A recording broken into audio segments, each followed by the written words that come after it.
It's a toilet. Just because you can see the deposits of yourself and others doesn't mean you don't need to wipe the seat or have decency, Keegan. Do it.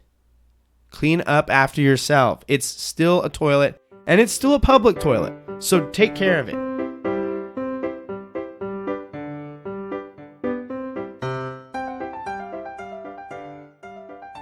Welcome to Privy.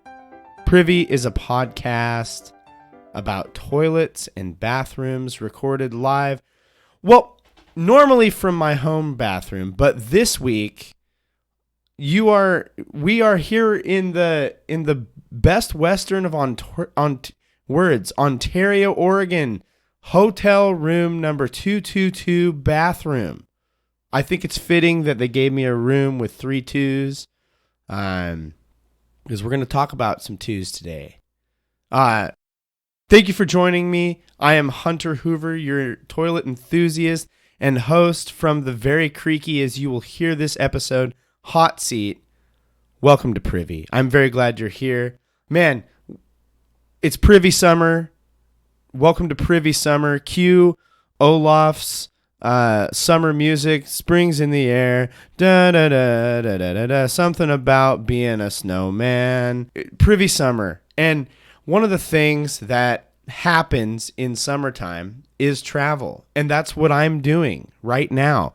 Currently, as I'm recording this, I am in Ontario, Oregon. We are visiting Idaho, technically, but my wife is attending a wedding. That's going to come up here in just a moment. Out here in Idaho. So we stayed nearby in Ontario, Oregon, because it's actually closer to where we wanted to stay in Idaho. So, yes, summer is here. It is upon us. I know folks throughout the country, many of you have gotten out of school if you're still in school. The school I work for, we're still going to school at the point of this episode coming out. So hang in there. We're almost done. Summer is upon us. And with summer, 2 things come along. Outdoor activities, which we're going to talk about today. So outdoor activities, everybody loves them. You know, COVID shut down the state fair last year. Not this year. The state of Oregon is in full swing to have the state fair. Get to the state fair. And when you are at outdoor summer activities, there are a number of discomforts that are going to come along with outdoor summer activities. These include sunburns, good old burns. Some of y'all turn into lobsters. Others of y'all don't. Whatever. Heat leading to sweat. That's me. I get the sweat. Allergies. It is allergy season. If you don't have allergies, you're blessed. 'Tis the season for Allegra and Zyrtec and all of those other lovely allergy fighting friends. You just got to get the histamines down. You got to get the histamines under control before the histamines take control of your face. That's essentially how allergies work. Yes. But another outdoor summer discomfort comes to us, and it directly relates to what we know and love here on Privycast. And that is being outside in the heat and the sweltering summer, and this dang toilet seat is so squeaky at the Best Western. It's the squeakiest toilet seat. Best Western squeaky toilet seat extravaganza. Enjoy. But is this idea that you might be outside enjoying your summer activities and not have a place to go to the bathroom, not knowing if there is going to be a nearby restroom. Plus, if it's hot, like, there is no worse feeling than feeling like you have to take a deuce and it's hot out and everything is sweaty, and then your heart starts to like, because it's like, oh no, I've got to poop and I don't know if there's a nearby restroom, and now things are getting heated more so than they were. But this week, we're going to be talking about a breakthrough and a piece of human ingenuity and innovation, which is going to revolutionize and has revolutionized the comfort of bathrooming where we're unsure of bathroom amenities. This week on Privycast, they've been known by a number of names: Johnny on the Spots, honey pots, honey buckets, turdises, not tardises, turdises. But we here at Privy like to refer to them as they are commonly known, their lay term, Porta Potties. You may hear Porta Potty and think, how can that possibly be Ingenuity? Like the last time I used a Porta Potty, it was full to the brim with human brown mixed with the whack blue. We're going to talk about the whack blue. It's not Gatorade. And how can that be human ingenuity at its finest? You probably have had a bad experience with Porta Potties. I guarantee you that you have had at least a stinky encounter with a Porta Potty. And you enter and peer into the weird lake of human leavings and trash. Don't throw trash in there. In the chamber below. How can this be good, you say? Because without it, I mean, if you're a person who regularly stands to pee, you can go stand and pee and do your thing. Yeah, whatever. But without it, we are going to have a bathrooming situation on our hands, especially when we have summer outdoor activities and there are going to be a large number of people congregating in one spot. And we usually put porta potties where there's going to be an expected influx of people that is more than what is usually in the area. So, yes, they are essential, if you will, and they allow us to do things, particularly summer things, outside that are maybe farther away from restrooms than we would like if we're going to be outside for prolonged periods of time. I need here to note a distinction, a line that we are going to draw in the sand, if you will. Privycast, line in the sand, outhouses are not porta potties. Outhouses are not porta potties. And you might hear that and say, man, this is Hunter just reaching, grasping for straws, trying to find a topic for another episode. You know what? You're not wrong. But also, outhouses are different than porta potties. And here's why. It's literally in the name. Porta Potties. It stands for portable potties, portable toilets. And as the name notes, they're portable. Outhouses are houses. They're not designed to be portable. They are structures built over a hole or a tank in the ground, but they are separate from, one might even say, outside of the house or other building. So now that that is settled, outhouses are not porta potties. This week on Privy, we're completely ignoring outhouses. Forget them. We're doing, not right now. Get out of here, outhouses. And get in line. You'll get your week, and this ain't it. We're talking all things porta potty. Where did they come from? How do I interact with them? And why do they make me feel uneasy sometimes? To talk about porta potties, of course, we can't just talk about porta potties. We have to go to all places, ancient Egypt. So grab your time machine, grab your plane ticket. We're going to ancient Egypt. Most Egyptian toilets, if you're going back to ancient Egypt, if you weren't going in a hole in the ground, you went into this like weird limestone construction toilet. But archaeologists have uncovered in the tomb of Ka, which again, I don't know how to say all these words. They're names. I'm going to butcher them. If you are an Egyptologist or Egyptian yourself and you want to just write in and correct me, feel free. But it's Ka. But these archaeologists found this wooden portable box with a hole in it that they would lay then a container or pot under.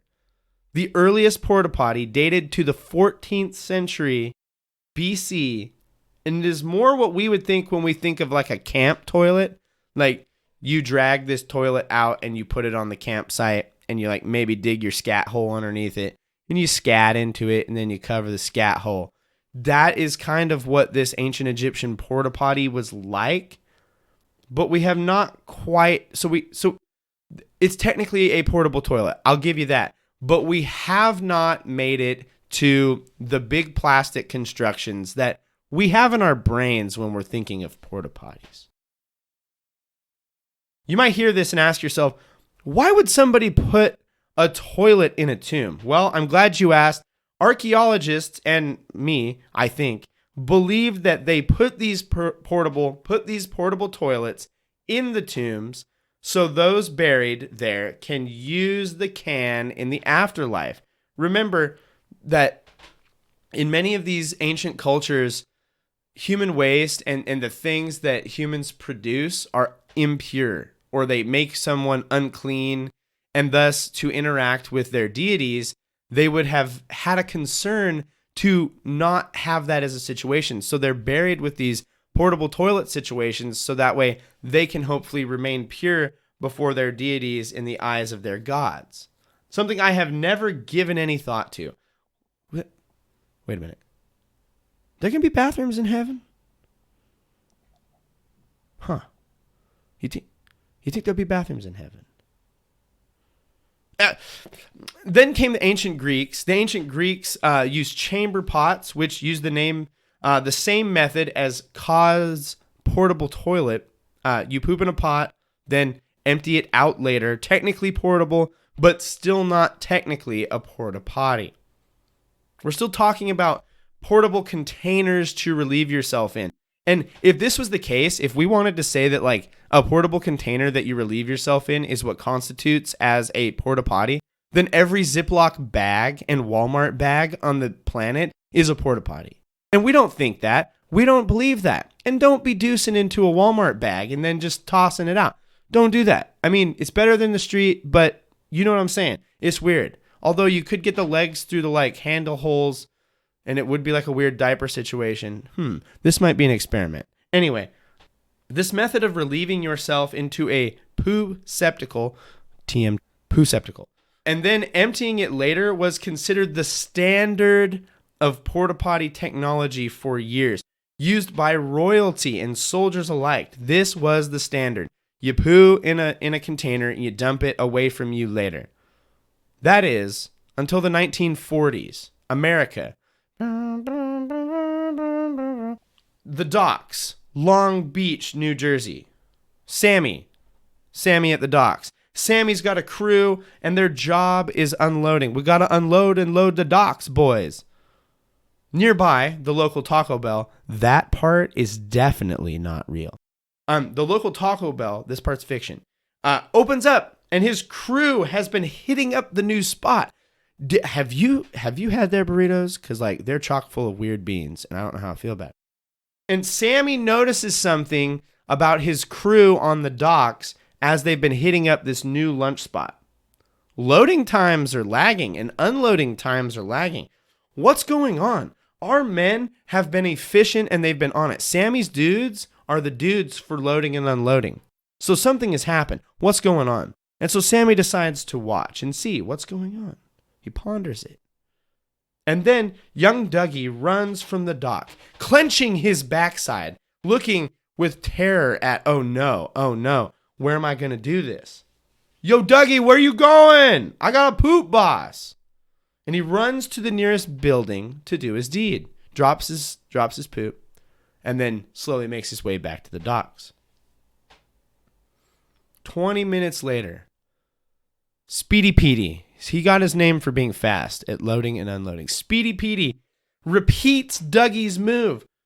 He does the same thing. He runs like clenching his backside. He's looking for the toilet. Dougie told him he can go use the nearest place. He runs inside. He goes to the bathroom. Pooping is driving down loading times. So, Sammy concocts a plan. An above ground, enclosed portable toilet for privacy with a tank for cleanliness that can be emptied at the end of the day or when it is full. And when you move to a new dock or a new boat or a new whatever, you just portable it with you. Portable toilet. And thus, the first porta potty, a real certified porta potty, was born, 1940s. And better yet, New Jersey. Thank you, New Jersey. And better yet, we can put it on the ship. We can put it on the boat. But name a place. I can put the porta potty there. Name a place. I can put a porta potty there. And thus, the first porta potty improves work times, and it was originally designed as a workplace benefit for those who needed to go on the job, but were probably getting in trouble for like taking a long walk back to the nearest toilet. Revolutionary. I got to imagine. I got to imagine here that like if you were one of Sammy's dudes, and his name wasn't Sammy, but if you were one of his guys that like he rolls in with this like portable toilet, you're like, man, you just cut down on my like 3-minute breaks to go poop. Like now I don't get my walk to and from. It's kind of like when Michael Scott in The Office is like, well, I like the little cups because then I get to take a whole bunch of trips to the water cooler to fill up my cup. But he's the boss and he's supposed to be the hardest working. But whatever. These porta potties designed for the docks in New Jersey would go on to be used for World War II soldiers in camp, aboard military vessels, and at airfields where accessing bathrooms would have taken a lot longer. And because this is the real purpose of the porta potty, to cut down the amount of time it takes you to get to a toilet, it puts one nearer to you. And these early porta potties were wooden constructions. And as a result, we have a couple problems. First, wood is exceptionally good over time at soaking up the, as I would call it, yellow fluids, and it would rot and begin to stink. Even when emptied, the wood would hold on to some of the pee. Not good, bad, very bad, I would say. And thus, you're going to have to replace these things more often. Second, damp wood is heavier than not damp wood. So these things were heavy constructions at first. They're wooden, but they became even more heavy over time as they begin to be pee and dookie soaked, thus less portable, not as great on the portability side when we start to get some wet in here. Last, and possibly the most important in my opinion, are splinters. No one wants splinters from a wooden toilet. Why did we ever make toilets out of wood? Splinters in the backside are all the time bad. Never do it. Bad, bad, bad. Around the 1960s, the porta potty got a facelift, along with America in many ways. Wood was out, and fiberglass was in. This solved some of our problems. It dealt with the soakedness a bit better. Fiberglass can still soak up fluids, but not as much. And it was much lighter and much more portable. Fiberglass, step in the right direction on portability. However, if you've ever had a fiberglass splinter, you know that they're worse than wood splinters. So, as a humble potty enthusiast, fiberglass also bad. Bad for splinters, bad for bungholio. These lighter materials meant that they could be put in harder and harder to locate places. Special porta potties built for mines are constructed. These were special because they needed to alleviate or offset the fumes of human scat and leavings being trapped in the mines.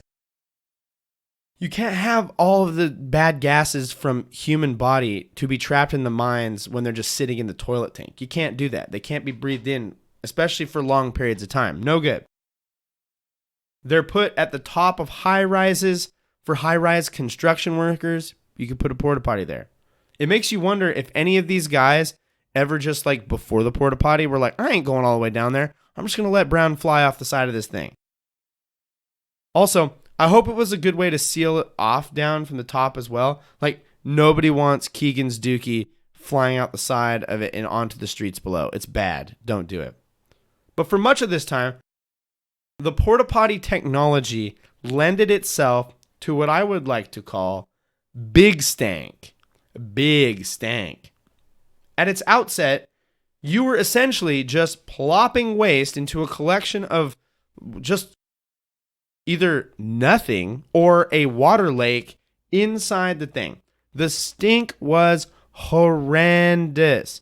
And with the stink, when it was convenient to do so, people would opt for the bush or a slightly more private area of the street. We're back to square one. We're back to square one then. Like, you have taken a step backwards now. So, we have to do something to deal with the ungodly stink.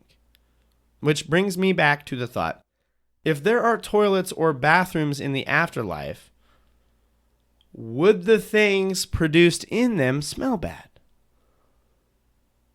It makes you wonder. To answer the call to reduce rank, a mixture of formaldehyde. You know, you see these videos of like people from Australia or people pretending to do an Australian accent, trying to like say different words, and like portfolio is really good. I wonder what formaldehyde is like. I'm not an Australian or not do a good Australian accent, but like I bet formaldehyde would be a good one for them to do.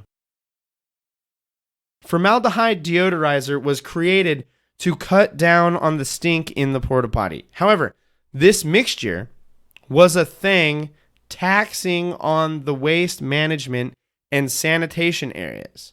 So they began to, almost as quickly as they began to use formaldehyde as a deodorizer, they had to look elsewhere because the formaldehyde was actually breaking down other parts of the waste management system. And so they came up with what is now known as the blue mixture. It was created to cut down on the level of reek produced. This blue mixture is not only a deodorizer. So when you think of deodorizer, you're thinking like Poopery or like Febreze, that type thing. It deodorizes the stank. This blue mixture is not just that. It's actually a biocide. It kills the living organisms that come into contact with it, the bacteria.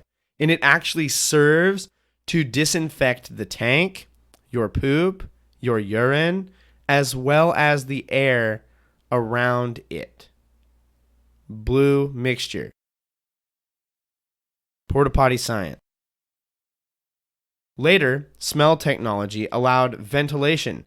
If you ever look at a modern porta potty, they often have a vent tube running up the back that runs into the crap chamber, and that is to ventilate the smell up and out of the tank itself into the open air, thus bypassing the toilet seat, which we're going to get to on an etiquette piece here in just a little bit. It's innovation. It's pure innovation, pure human innovation.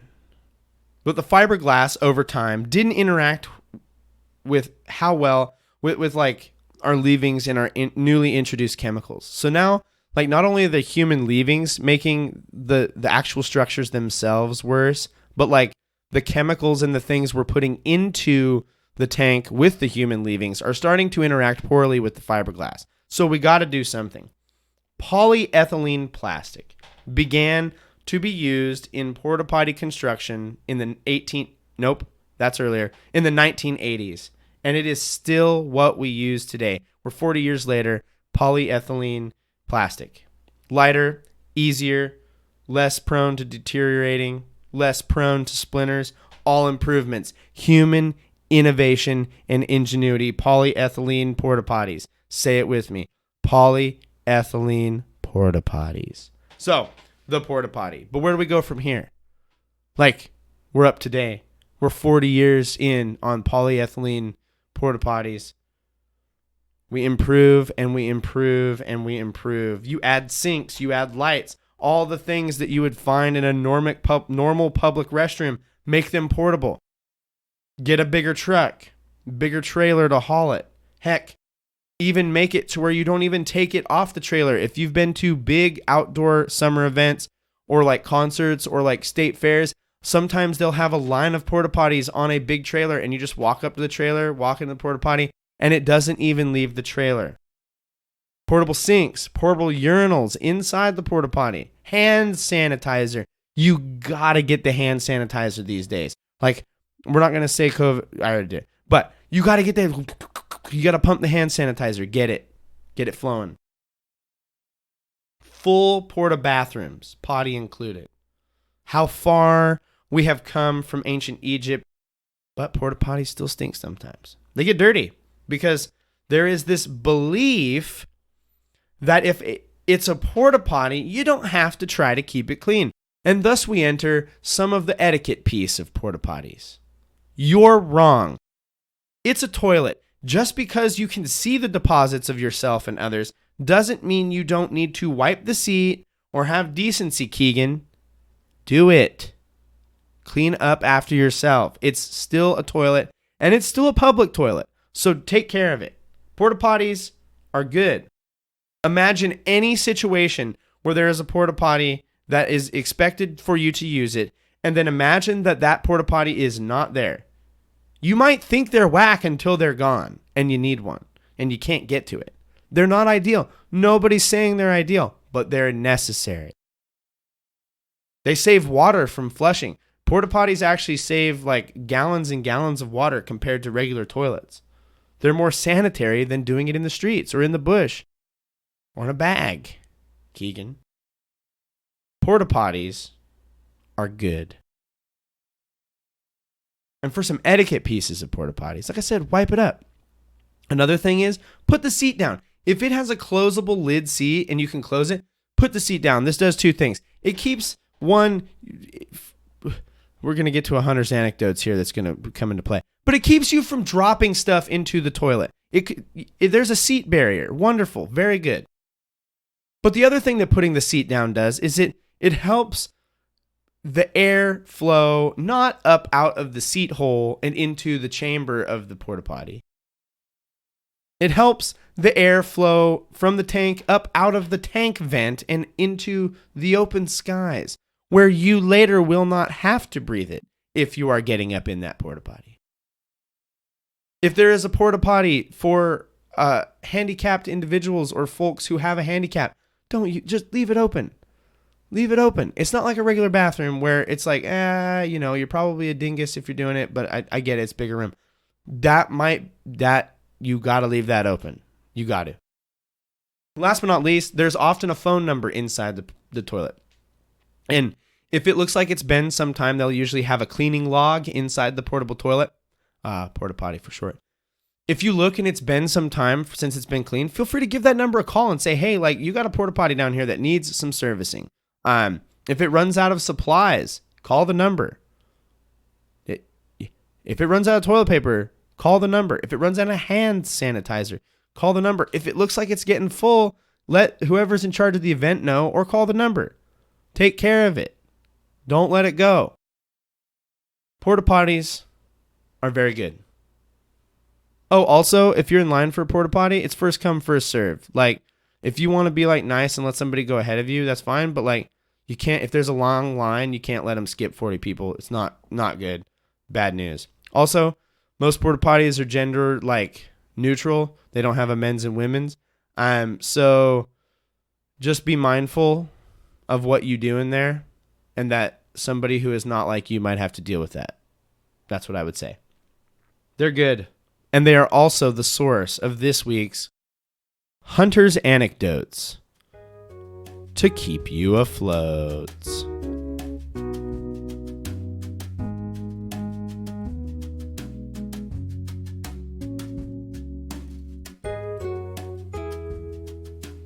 I have two anecdotes when it comes to porta potties. Porta potties are very, very cool. I both hate them and am fascinated by them because nobody really ever likes to use them, but like you will use it. Do you know what I mean? And it's been a long time since I've pooped in a porta potty.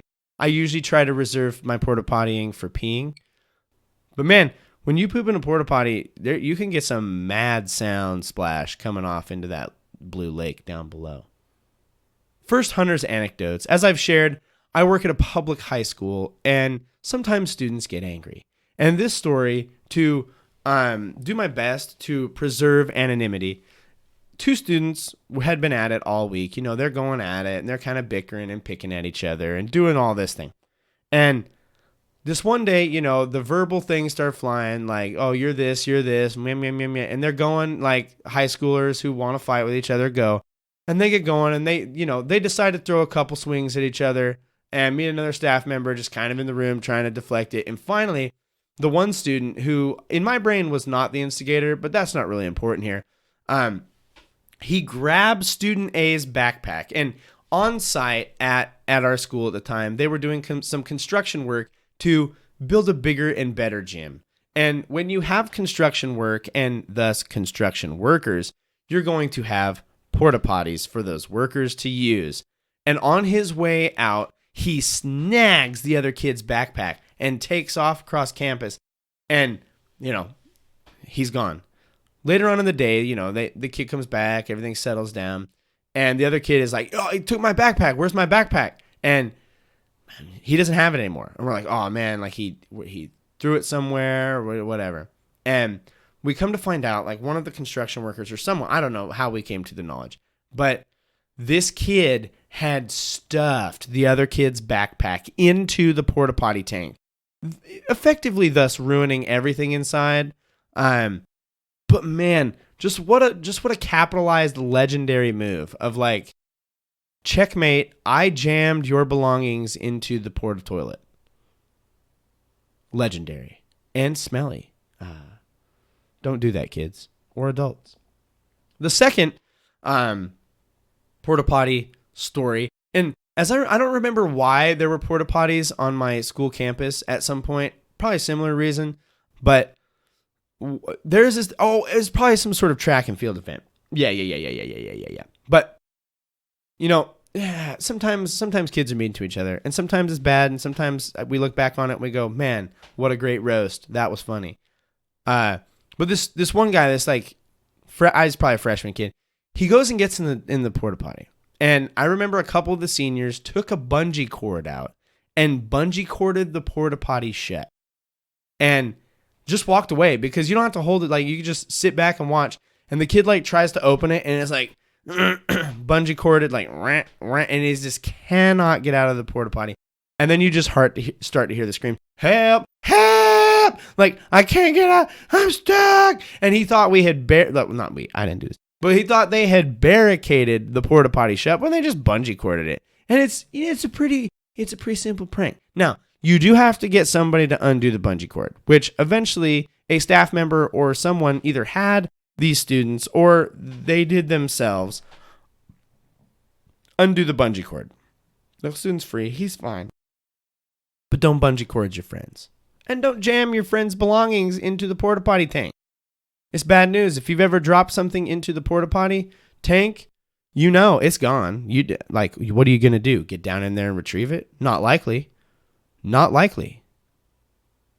This has been another Hunter's Anecdotes to keep you afloat.